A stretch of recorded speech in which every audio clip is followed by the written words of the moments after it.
Bonjour, j'espère que vous allez bien. Shabbat Shalom, la paix d'Yeshua sur chacun et chacune d'entre nous. Alors aujourd'hui j'avais à cœur de vous parler un peu de Hanouka. La première chose que j'avais à cœur de dire, c'est que Hanouka n'est pas une fête de pèlerinage et de ce fait, c'est pas une fête ordonnée par l'Éternel. Alors on a dans la Bible cette expression que ce sont les fêtes de l'Éternel.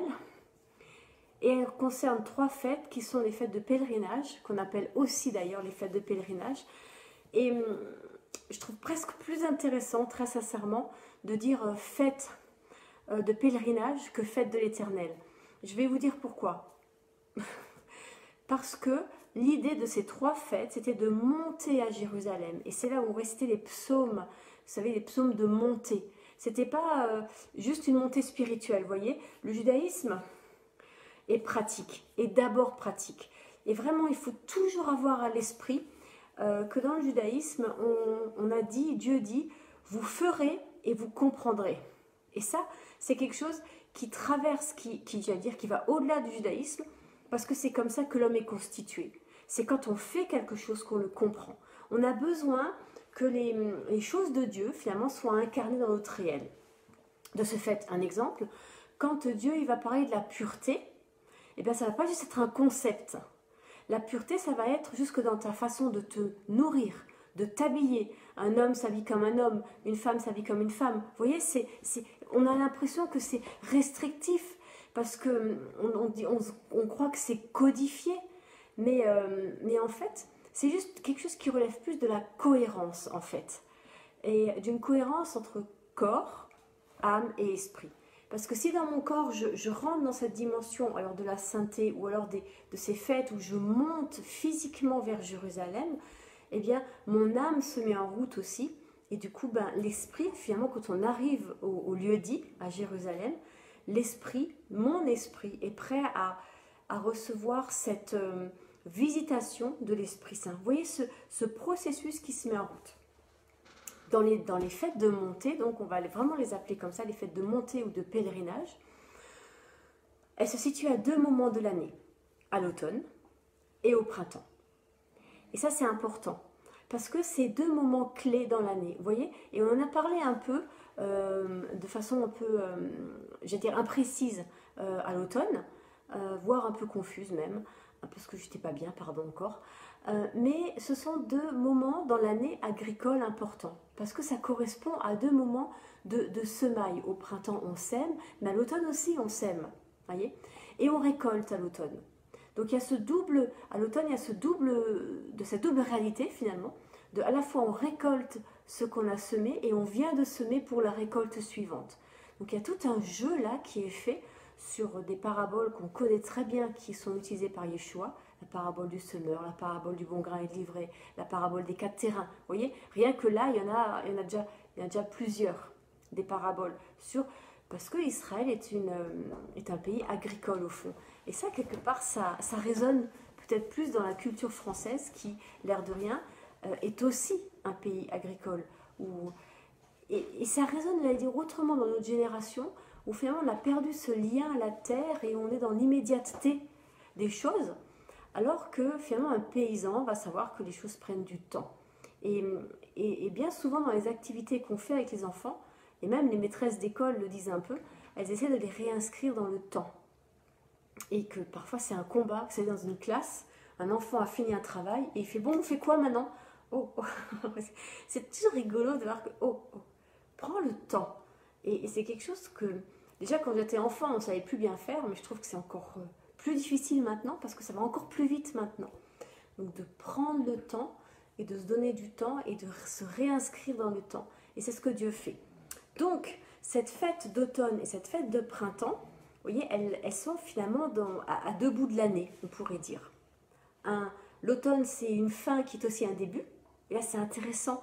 Il n'y a pas de fin, parce que tout de suite derrière, il y a un début. C'est la même manière dont on lit la Torah, c'est la même manière dont les chrétiens lisent la Bible, on la finit pour la recommencer. Voilà. Et puis le printemps, pardon, qui est une fête, alors pour le coup, de semailles, de semer, et qui est aussi tout de suite après, 50 jours après, on a la fête de Shavuot, le don de la Torah, et qui correspond au don de l'esprit. Ce qui va ensemble. Comment lire la parole si on n'a pas l'esprit?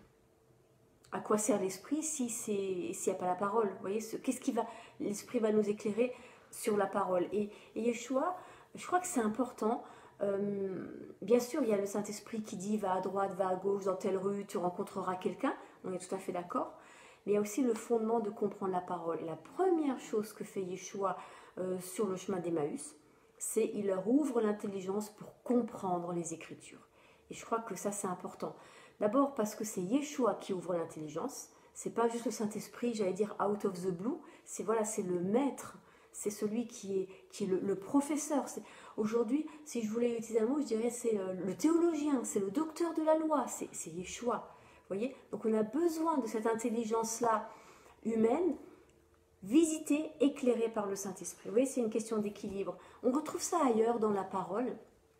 Quand Moïse commence la construction du tabernacle, le texte nous dit que l'Esprit est venu sur 2 ouvriers qui étaient habiles.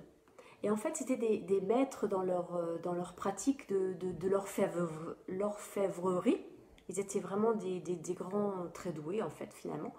Parce qu'il y avait du travail derrière aussi. Hein. Et puis l'Esprit est venu sur eux et il a multiplié cette capacité. Donc, ça nous renvoie aussi au fait de dire, mais travaille. Paul, quand il est parti 3 ans au désert, il a travaillé la parole, vous voyez, il a travaillé ses écrits, il a relu. Voilà, il y a un travail que nous, on est appelés à faire et que l'esprit vient juste après, vous voyez, embraser. Donc, ça, c'est essentiel, de ce travail de la parole qui travaille en nous et que nous, on travaille et que de ce fait, quand au fond, Dieu voit qu'on s'y intéresse, eh bien, il multiplie quelque chose. Voilà les 2 fêtes, les 3, parce qu'on a l'automne, avec là aussi Rosh Hashanah, Kippour et puis Sukkot, et on a le printemps avec Pessah et Shavuot. Vous voyez? Et ça, c'est des fêtes ordonnées par l'Éternel. Et au milieu, quelque part en décembre, on a Hanouka. Et Hanouka, c'est pas une fête que l'Éternel ordonne, c'est une fête que les hommes mettent en place pour se rappeler. Et je trouvais ça important de nous dire que cette fête-là est importante. Parce que c'est une fête qui tombe à un moment de l'année vraiment important. Ça tombe au mois de décembre.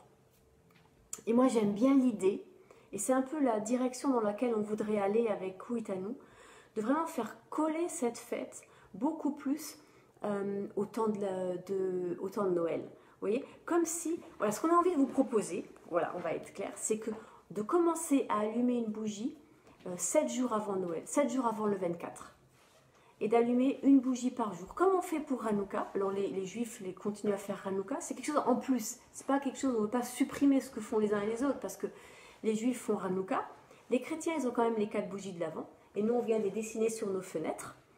Donc ça reste des choses importantes parce que ça marque le temps, ça donne un rythme pour se préparer à quelque chose.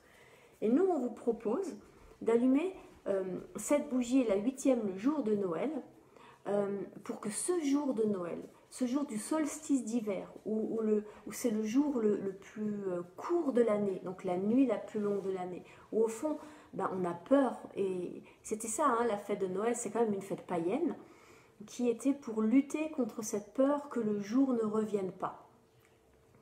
Et que nous, on puisse là proclamer Yeshua, proclamer Jésus, mais glorieux. Et justement, ils ont peur que le jour ne revienne pas, et nous, on proclame que Jésus revient. Vous voyez l'idée? Et je me disais, on a assez de matière aujourd'hui pour oser ce pas plus loin. Alors c'est audacieux peut-être. Moi, je voudrais juste le vivre et le faire dans le respect des uns et des autres. Et dire, mais là, c'est comme si on avait des choses en construction et qu'on ajoute juste une pierre en disant, mais attendez, et si on rassemblait la gerbe? Et qu'on disait, oui, que des menorahs, des chandeliers, soient allumés, toutes voilà, dans les maisons, pour éclairer et pour dire, pour dire aux gens, venez, c'est ici la lumière, on sait qui est la lumière, que nos vies soient lumière pour conduire à Yeshua. C'est ça l'idée, hein. C'est pas que les gens viennent vers moi et qu'ils m'adorent moi, pitié de grâce, mais que ils viennent au travers de moi vers Yeshua. Ils viennent au travers de chacun et chacune d'entre nous rencontrer le Messie et le Sauveur. Et qu'ils puissent le rencontrer. Le Messie et le Sauveur, ça veut dire glorifier. Glorifier. Et du coup, la menorah, ce chandelier qui va brûler fort. Vous avez vu hier soir, pour ceux qui ont, ou vous regarderez après si vous voulez, hier soir j'avais mes 2 petites bougies, et puis étrangement, je ne sais pas comment ça se fait, la luminosité de la pièce a fait que c'était très sombre malgré tout. Et ça m'a interpellée, je me dis, Seigneur, mais c'est bizarre, pourquoi j'ai pas plus de lumière? Et puis je priais en disant, Seigneur, mais je comprends pas, il n'y avait pas de lumière hier soir, alors que d'habitude il y en a quand même plus. Et puis le Seigneur me disait, c'est pour préparer Hanouka. C'est pour montrer que c'est progressif cette lumière. Alors qu'est-ce que Hanouka?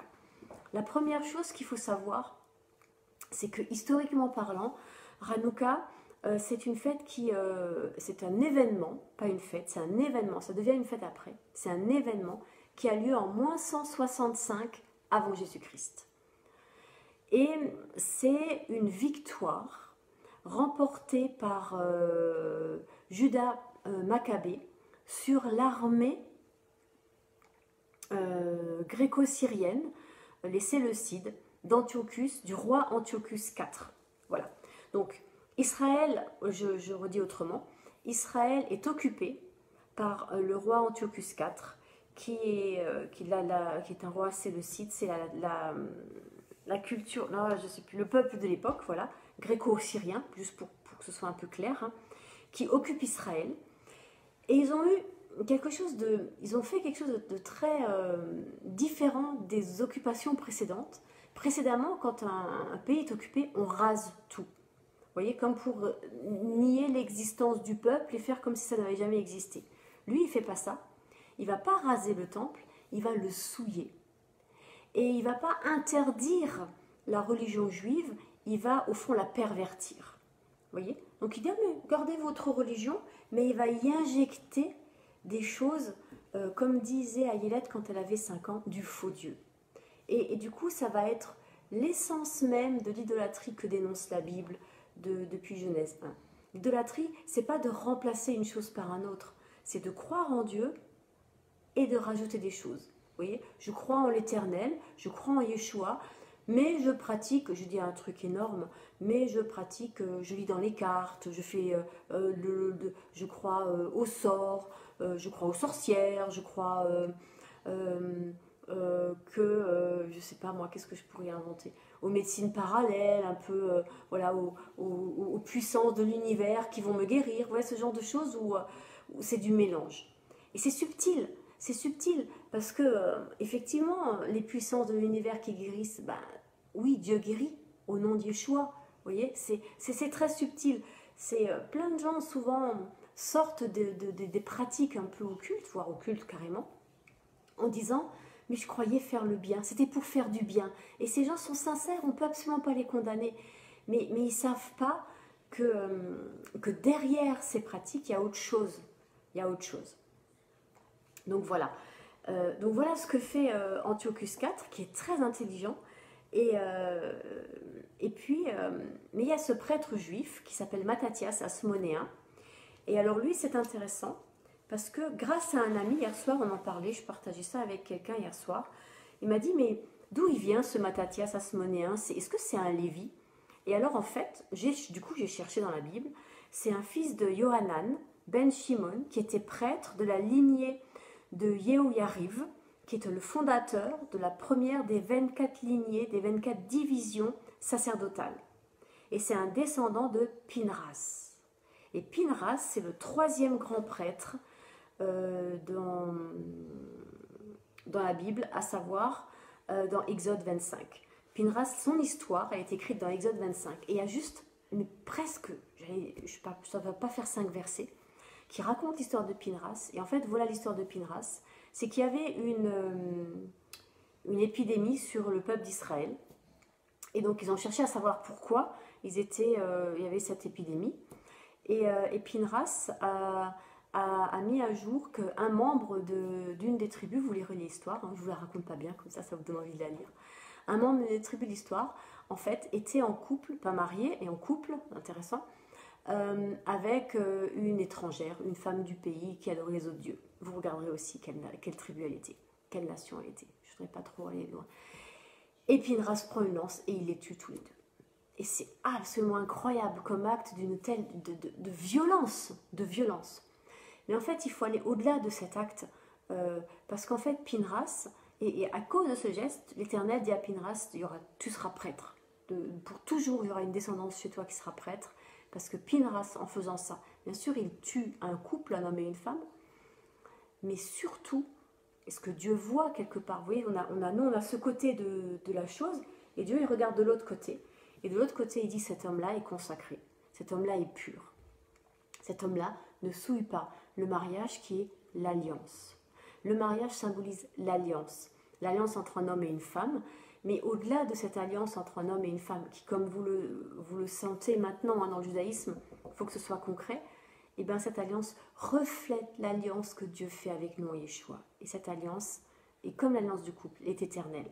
Alors bien sûr, il y a des fois où les mariages ne marchent pas, je sais de quoi je connais, et on ne peut pas faire forcément grand-chose, hein, on ne va pas obliger l'autre en l'attachant au pied du lit, voilà. On ne peut pas forcément toujours faire autrement. Par contre, et puis ça reflète aussi quelque chose que Dieu dit dans sa parole, que on brise son alliance, mais lui reste fidèle. Et c'est vrai que quand on le vit, je vais vous partager ça peut-être, quand on le vit, le divorce, ce brisement, eh bien on comprend quelque chose du cœur de Dieu qui dit, mais je t'aime et je veux pas ça, je veux pas que, vous voyez, je veux pas cette séparation. Et c'est ce que Dieu finalement vit tout le temps avec nous. Quand on n'est pas au clair, quand on n'est pas, vous voyez, il a le cœur brisé. Voilà, comme on peut l'avoir après un divorce. Et vous voyez comment les gens, dans l'état dans lequel sont les gens après un divorce, c'est terrible. Alors imaginez le cœur du père qui saigne de voir ses enfants briser l'alliance et faire n'importe quoi de son alliance. C'est pour ça que le couple, que le mariage a une dimension sainte. Parce que ça nous renvoie à ça. Au fond, ça nous élève quelque part. Ou pas. Parce qu'il y a des couples, si c'est, vous savez, rester en couple pour être battu par son conjoint, ouais, c'est pas ça non plus. Vous voyez, tout est une question de... il ne faut pas divorcer, mais si c'est pour mourir sur les coups de son conjoint, je ne suis pas convaincue qu'il ne valait pas... Ce sont les vivants qui adorent le Seigneur, pas les morts. Vous voyez, c'est pas si simple que ça. On ne peut pas juger. Il ne faut pas juger. Je crois vraiment que c'est important. Donc Pinras va avoir cet acte de consécration extrême à l'Éternel. Et c'est de lui, c'est sa descendance, vous voyez, dont vient cet homme, ce Judas Maccabée, il vient de ça, de cette lignée-là, de cette consécration-là. Et forcément, quand lui, il voit les Séleucides occuper son pays, faire souiller le temple, y faire n'importe quoi avec le peuple, les enseigner n'importe comment, on va dire, oh mais c'est pas grave, tu peux aimer Dieu, puis tu rajoutes ça, c'est pas trop, oh mais tu sais, faut pas être quand même, faut être un peu équilibré, hein, faut pas être extrémiste quand même, oh là vous exagérez, vous voyez, c'est ce discours-là qui à force on se dit, ouais bon, peut-être que c'est quand même, après tout, je sais pas trop, vous savez, c'est très insidieux finalement. Et c'est là que cette fête devient intéressante, Hanouka. Donc, pardon, je reprends un peu avant. Donc, Judas Maccabée, il commence très petitement, vous voyez, il commence avec quelques-uns, et il commence sur le mode de la guérilla. Ils n'ont pas d'armée du tout, mais voilà, une action par-ci, une action par-là, et puis ça s'amplifie parce que ça marche. J'allais dire, ça ressemble un peu à ce que faisait la résistance pendant la Deuxième Guerre mondiale. Ils n'avaient pas les moyens de faire autrement, mais on sabote une ligne de chemin de fer par-ci, on sabote un truc par-là, Et Judas faisait comme ça. Il a fait comme ça. Et sa révolte a pris de l'ampleur. Et ils ont réussi à jeter les Grecs hors d'Israël. Et ils arrivent dans le temple. Et le temple a été souillé. Il y a eu des sacrifices de n'importe quoi, de cochons, de porcs. Enfin, ils l'ont souillé. Et en purifiant le temple, en nettoyant et en purifiant, vous voyez comme quoi la purification, c'est faire du ménage. Et ça, c'est intéressant, parce que matériellement, il fallait enlever le sang des cochons, il fallait tout nettoyer. Hein. C'est très bizarre à dire que finalement les prêtres sont les femmes de ménage du temple, mais quelque part, c'est pas faux. Hein. Donc ils ont tout nettoyé, et ils ont appelé cette fête, elle a plusieurs noms, donc c'est la fête de la dédicace, la fête de l'inauguration, parce qu'on va réinaugurer le temple, mais c'est aussi la fête de l'édification. Il va falloir édifier tout le peuple, et ils vont faire ce travail d'édification. Et ça commence par les prêtres qui nettoient le temple. Et ça, c'est essentiel. Parce que quand je nettoie le temple, à savoir le bâtiment, étrangement, eh bien, quelque chose fait que ça nettoie aussi en moi. Et vous savez, c'est pour ça que finalement, c'est là que c'est rigolo comme les choses se connectent. Peut-être que ça prépare Hanouka à Pessah. Et à Pessah, qu'est-ce qu'on fait avant Pessah? Eh bien, on nettoie de fond en comble la maison pour enlever toute trace de rametz, de farine. Et ça, c'est en Alsace, de là où je viens, on appelle ça Großputz, le grand ménage de printemps, où on sort tout de la maison et on nettoie à fond. Et finalement, Hanouka dit déjà quelque chose de ça. Je nettoie le temple, le bâtiment, mais je nettoie aussi mon cœur, ma vie. Pourquoi? Pour accueillir la lumière, pour accueillir l'esprit. Voilà pourquoi je nettoie. Vous voyez, il y a une intention. Je ne nettoie pas pour rien. Pourquoi on nettoie à Pessah? Pour sortir d'Égypte? Oui, ça c'est ta première étape. Non, en fait non. On nettoie pour aller au Sinaï et recevoir la parole de l'Éternel. Parce que cette parole, elle est sainte et je ne peux pas la recevoir avec mes habits souillés. Voilà pourquoi je nettoie.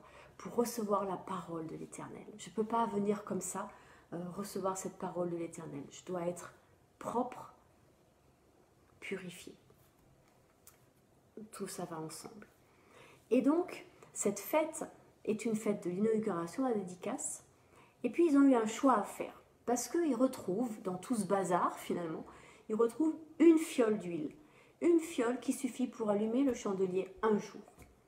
Et là, ils se retrouvent devant un... franchement dit, je ne sais pas vous, mais moi j'imagine tout à fait la conversation entre les prêtres. Vous savez, des vrais juifs. Alors comment on fait? On n'a qu'une fiole, il faut... Et puis telle loi dit que ça, tel texte dit que ça. Vous savez, j'y vois, ça m'émeut tellement ça devait être beau. Savoir comment on va faire, qu'est-ce qu'il faut faire? On n'a qu'une fiole. Est-ce qu'on va attendre d'envoyer un messager dans le sud du pays où l'huile se fabrique, parce que c'est une huile qui doit être pure, une huile d'olive, etc. Ce qui serait le plus raisonnable à vue humaine, on attend, ça prend une semaine aller-retour, on attend. Ou alors est-ce qu'on allume tout de suite, en sachant que quand le chandelier est allumé, il faut qu'il soit allumé tout le temps, H24. Qu'est-ce qu'on fait? Qu'est-ce qu'on fait? Et ça, c'est tellement beau de voir que, eh bien, finalement, si je devais comparer ce texte à un autre passage de la Bible, je le comparerais à la multiplication des pains. Parce qu'ils ont fait ce choix-là, de dire, on a 5 pains, 2 pains, 5, je ne sais jamais comment c'est, et 3 poissons, ou 2 poissons, 5, 2, 3, 2, 1. Vous voyez, ce que j'ai, je te le donne. Ils ont dit, Seigneur, on n'a qu'une fiole, mais on allume les chandeliers. Et fais grâce, fais grâce. Et donc, ils envoient les messagers dans le sud et ils allument le chandelier. Et Dieu fait grâce. Ce chandelier, cette huile qui devait brûler un jour, sa quantité pour un jour, a brûlé les 7 jours. Donc 7 plus 1, ça fait 8. Je suis un peu mauvaise dans les chiffres. Donc, ce chandelier, c'est pour ça qu'une menorah a 7 branches, la ranoukia qu'on utilise pour Hanouka a 8 branches. Je vérifie, 2, 4, 6, 8. C'est ça, je ne me suis pas trompée. Plus ce qu'on appelle le shamash, qui est le veilleur. Mais ça se dit aussi le préposé et le serviteur. Et j'ai beaucoup aimé le mot de serviteur. Parce que je crois que c'est important aujourd'hui de se rappeler, tous, qui qu'on soit. Qu'on soit pasteur d'une paroisse, d'une église de 1000 personnes, de 10 000 ou de 10, on n'est jamais que des serviteurs. Je crois que c'est important ça. Donc voilà, le serviteur. Et le serviteur, c'est ce petit truc en plus. Attendez, je vais vous le montrer. Je l'ai parce que nous, on va l'utiliser pour le mettre aux fenêtres. Regardez, il est là, le serviteur. C'est lui. Et on l'utilise pour allumer les bougies, les autres. Voilà. Ça, c'est une ranoukia. Et alors, le mieux, quand on a une ranouka, c'est de mettre de l'huile. Je vous avoue très sincèrement que nous, on mettra des bougies parce que l'huile, c'est un peu compliqué en ce moment. Voilà. Après, il y a des petites traditions. On offre une toupie aux enfants où il y a les lettres de... Ah, où il y a les lettres de certaines lettres de l'alphabet. Il y a le Nun, le Gimel, le He et le Shin. Pourquoi? Parce qu'en hébreu, on va utiliser ces lettres pour faire une phrase. Et on va dire Nes Gadol Haya Sham. Un grand miracle a eu lieu là-bas. Vous voyez, donc cette toupie, c'est pas juste pour jouer, ça sert à rappeler aux enfants, rappelle-toi, un grand miracle a eu lieu là-bas. Il y avait de l'huile pour un jour, elle a duré 8 jours. Dieu a fait un miracle. Voilà. Et puis après, ce qu'on fait, c'est que souvent, on mange plutôt des beignets et des choses avec de l'huile. Pour physiquement, l'importance de baigner, c'est le cas de le dire, dans cette ambiance pendant 8 jours et de se dire, voilà, pendant 8 jours, on se rappelle que Dieu est capable de faire des choses absolument incroyables. Et ça fortifie l'espérance. Et ce qu'on va faire à Hanouka, eh bien, on va aussi enseigner et récompenser les enfants qui enseignent. Donc, c'est ce qu'on appelle le Hanouka Geld. On leur donne une petite pièce, un petit sou de rien, qui récompense leur comportement positif. Donc ça, c'est bien, vous voyez, il y a un pasteur à New York qui fait ça. Il a une école biblique de 10 000 enfants. Et puis, il fonctionne comme ça. Chaque enfant qui a une bonne réponse ou qui se conduit bien reçoit un bonbon. Voilà, c'est un peu ce principe-là. Sauf que eux, les Juifs l'ont inventé en moins 165. Comme quoi, hein. Voilà. Et puis, on récompense donc leur comportement positif et leur dévouement à l'étude de la Torah. Et ça, dans le judaïsme, c'est un fondement. C'est l'étude de la Torah. Et l'étude en ayant cette conscience, peut-être quelque part aussi, qu'on est au bénéfice de ce que les autres ont fait avant nous. Et je crois que c'est important de se dire, par exemple, Martin Luther, il a fait la réforme et c'était super, on est au bénéfice de ça. Et puis il y a peut-être des choses qui sont arrêtées, qui ont mal fini, vous voyez, là, par exemple, au temps de Martin Luther, il y a eu la révolte des paysans, qui a été un drame horrible où les paysans ont été finalement massacrés. Et ça a été, voilà, il y a des choses comme ça. Et puis après la suite de l'histoire. Donc, apprendre de ceux qui étaient avant nous et apprendre aussi les uns des autres, mais de s'inscrire dans une tradition qui va bien au-delà de nous, et de notre petite communauté, église, dénomination. Parce que finalement, l'église protestante a 500 ans, l'église catholique 2000, le judaïsme un peu plus. Vous voyez, comme quoi on peut aller toujours plus loin dans la profondeur de nos racines.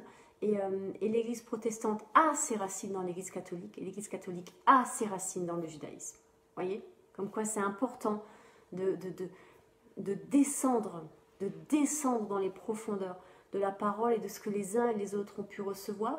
Et on ne va pas tout garder. Ça ne veut pas dire qu'on va tout garder. Mais l'étude permet de savoir ce qu'on garde pas. Ensuite, on allume la Hanoukia. Alors, je ne sais plus de quel côté on commence, j'avoue. Mais une bougie après l'autre. Pour qu'au 8e jour, toute la Hanoukia brûle. Et la première, il y a des bougies qui ont des symboles. Le symbole de la première bougie, c'est défendre ce qui est juste. C'est pour ça que c'est qu'une bougie. Parce que Judas Maccabée, quand il s'est levé avec sa troupe, ils ont affronté une force ennemie extrêmement supérieure en nombre, les conquérants.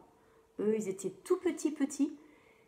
Personne à vue humaine n'aurait jamais parié sur eux. Pas vrai? On ne parie pas sur ça. Qui aurait parié sur un Moïse? Ce gars qui a été banni, un meurtrier qui revient là comme ça, on aurait dit, mais si au moins tu avais avec toi 3 ou 4 gars. Mais Moïse il revient tout seul. Il dit, on va sortir. Quoi? Et non seulement il dit, on va sortir, mais en plus, quand il va dire à Pharaon, les autres, ils se retrouvent avec des corvées en plus. Je veux dire, c'est l'improbable le plus absolu. Qui aurait cru en David? Ce petit berger, que son père n'appelle même pas par son nom, que Samuel vient oindre en cachette. Qui aurait cru en lui? Vous voyez, les débuts, c'est souvent un qui se lève et qui croit qu'il a un message. Et personne d'autre, finalement, à part lui et quelques fadas, y croit. Vous voyez ce que je veux dire? Et pourtant, c'est ceux-là qui ont réussi. Qui aurait cru en Jésus? Remettez-vous dans le contexte de l'époque. Juste le fils du charpentier que vous avez vu grandir. Et lui, il vous dit, je suis revêtu de l'onction pour annoncer un jour. Vous voyez? Et après, les choses se passent, les choses grandissent. Mais petitement, Jésus, il n'a jamais vu. Il n'a jamais eu que 12 disciples. Il n'a jamais rien vu d'autre sur terre. Mais il savait que ça allait se répandre. Et que pour que ça se répande, qu'il fallait qu'il parte. David, ne croyez pas qu'il a vu des choses extraordinaires, un Israël unifié. Il ne l'a jamais vu. Au Xe siècle, ce n'est pas la réalité. L'archéologie le prouve. Mais il portait quelque chose dans son cœur. De la même manière que la Bible nous dit qu'Abraham n'a jamais vu. Mais il le portait parce que l'Éternel lui avait dit. Voilà. Et finalement, c'est ça qui compte. C'est de quoi on est porteur. De quoi est-ce qu'on est porteur? On est appelé à être porteur de lui, de sa présence, de la présence de Jésus, de Yeshua. Défendre ce qui est juste, c'est la première bougie. Quand on allume la deuxième bougie, c'est pour dire qu'on augmente, pour grandir, en bonté et en respect de la Torah, pas en nombre. Vous voyez, tout de suite on dit « Ah, on va être 1000 ». Non, en bonté et en respect de la Torah. Une flamme a suffi hier, mais aujourd'hui, on doit être meilleur qu'hier. On doit toujours grandir. Vous voyez, descendre dans les profondeurs. 3 bougies, ça commence à se voir de loin. La petite lumière va loin, les bougies allumées dans le crépuscule. Elles sont placées à la porte comme un phare dans les rues sombres. Voilà. Ça, c'est l'autre chose qu'avec Aïlette, on a décidé. Ah, elle n'a que 10 ans, hein, donc ça compte pas, mais c'est ma décision, j'avoue. C'est que cette Hanoukia, on va la mettre devant, je ferai une photo, devant la fenêtre, de façon à ce qu'elle soit visible. C'est la première fois qu'on fait ça. On en a beaucoup parlé avec mon ex-mari et on n'a jamais osé le faire. Parce qu'on s'est dit, on va le payer, il y aura des conséquences, on va nous caillasser les fenêtres. Oui, on a toujours eu peur. On a toujours eu peur. Parce que être juif, ça reste difficile. Et bien cette année, j'ai pris ma peur et je l'ai mise derrière. Et j'ai dit, cette année, je l'allume. Je l'allume. Et vous savez ce qui se passe, c'est que dans le monde, depuis des années, des Hanoukia s'allument en public. Parce que cette lumière-là, elle doit être publique. Et moi, ça me renvoie à un événement qui a eu lieu dans les années 80, je sais pas quoi, le mur de Berlin. Et vous savez comment le mur de Berlin est tombé? Parce que j'ai rencontré, alors vous allez rire, j'ai rencontré en Israël, une année où j'étais en Israël, à Kippour, c'était Yom Kippour et j'étais à Eilat. Donc ça va. Passer Yom Kippour à Eilat, ça va. Au bord de la plage, et j'étais avec une Allemande et qui m'avait dit qu'elle avait été physiquement là quand le mur de Berlin est tombé. Et je lui ai demandé de me raconter. Donc elle m'a raconté qu'ils sont partis de partout avec une bougie. Chaque personne avait une bougie. Et vous savez d'où ça a démarré? D'une église. Pendant des années, un pasteur accueillait les gens dans une église et il priait, il parlait aussi, il partageait, il ne croyait pas qu'il faisait que prier. De comment, que le Seigneur vraiment les aide à intervenir, à faire tomber ce mur. Enfin, vous voyez, et ça a pris des années en souterrain de prière, et toujours avec cette bougie allumée. Et donc un jour, c'était le temps, ils sont sortis avec ces bougies. Et tout d'un coup, tout le peuple allemand était là avec ces bougies. Et alors j'ai demandé à la jeune fille, et ça t'a fait. Et je lui ai dit, mais c'était risqué, c'était dangereux. Et elle m'a juste dit, oui, mais c'est ce qu'il fallait faire. C'était beau, mais il fallait y être, c'est tout. Ça m'émeut encore. C'était tellement beau de voir ces gens. Et bien, avec une bougie. Et moi, je crois qu'on peut encore changer le monde avec une bougie. Parce qu'on l'a déjà fait en vrai. Et c'est encore possible pour aujourd'hui. Il y a encore de l'espoir. Alors, allumons ces bougies. Et pas juste, vous savez, spirituellement. Ou pas juste sur la couronne de l'Avent, sur la table de la salle à manger. C'est comme ça. Cette couronne de l'Avent, parce qu'elle est là, hein, la couronne de l'Avent. Regardez. Alors, on ne peut plus simple. Hop, ah voilà. Vous voyez, c'est tout ce qu'il y a de plus simple. J'ai pas eu le temps, j'avoue. Mais c'est déjà, c'est les prémices. Vous voyez, c'est comme si le Seigneur nous donnait ces prémices, cette couronne de l'Avent, pour nous préparer à un jour. Je ne dis pas que c'est demain, je ne dis pas que c'est cette année, mais de se préparer à un jour sortir et dire mais on ne veut plus continuer comme ça, on ne peut pas continuer comme ça, il faut qu'autre chose se passe. Voilà, donc une bougie, une lumière qui est un phare pour conduire. Apocalypse 1, il y a 7 chandeliers dans le temple, et au milieu, c'est Yeshua. Et c'est lui, la source de la lumière qui allume et qui fait brûler les 7 chandeliers. C'est lui, la source de la lumière qui fait brûler nos églises, qui fait brûler nos vies et qui nous donne de l'amour, de l'espérance, de la joie, là où franchement dit, ben, c'est pas évident. Voilà. Et puis il y a la 4e bougie qui est dit, soyez manifestes, soyez qui vous êtes, voyez, manifestez-vous. Hanouka est unique et c'est quelque chose qui doit être observé en public. Voilà. Il ne suffit pas d'être juif dans son cœur ou dans sa maison.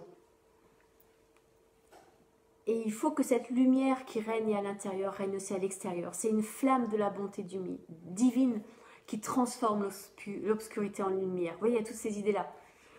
Ça doit être quelque chose qui en moi transforme l'extérieur. Et je ne suis pas juste... Vous savez, ça c'est, à mon sens, le protestantisme a donné cette idée, oui, la foi c'est privé. Bien sûr, la foi c'est privé. Mais parce que c'est ma décision, c'est moi que ça... C'est chaque personne, chaque individu que ça concerne finalement. Mais c'est aussi public. Il y a aussi une dimension publique, ça doit se voir parce qu'on doit porter l'amour et l'espérance. Et Hanouka nous apprend à rayonner dans notre environnement de la bonté de Dieu. La 5e bougie, n'ayez pas honte. Osez être différent. Proclamez fièrement Yeshua. Pas vous-même, lui, Yeshua. Et spécifiquement par qui vous êtes. Dans vos failles, dans vos faiblesses, dans nos failles, dans nos faiblesses. Il est la lumière. Et vous voyez, eh ben, je n'ai pas trouvé de paroles, de consignes laissées par le judaïsme pour les bougies 6, 7 et 8. 3 bougies d'ailleurs, vous noterez. Trinité, enfin voilà, on peut jouer, hein. On a le droit de jouer. Mais on n'a pas le droit d'en faire des dogmes. Ça doit rester un jeu. Il n'y a pas pour la bougie 6, 7 et 8. Et je me suis dit, j'ai prié, Seigneur, mais... Et le Seigneur me disait, mais c'est inaccompli. C'est parce que c'est encore inaccompli. Et ces 3 dernières bougies, c'est moi qui viens vers vous. Voilà. Pourquoi ces 3 bougies aussi, hein, vous noterez en passant.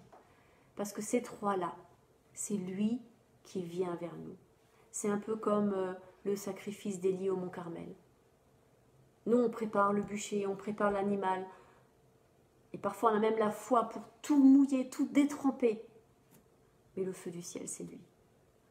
Et ça, on peut l'attendre, on peut le prier, mais on ne peut pas le faire venir. C'est lui. C'est que lui.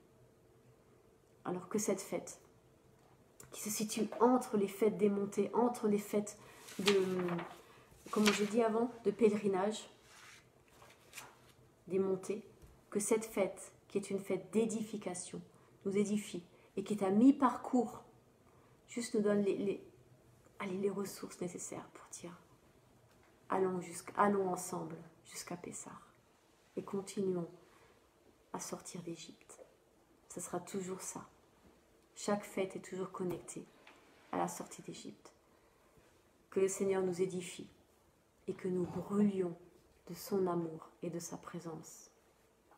Soyez bénis au nom d'Yeshua. Ce soir, on se retrouve pour sortir de Shabbat. Et on se retrouve demain, dimanche, à 16h30, avec Bruno Lafitte, sur Jean 10, versets 16 à 18, il me semble, sur le bon berger. La relation du bon berger et de sa brebis. Soyez bénis. Au revoir.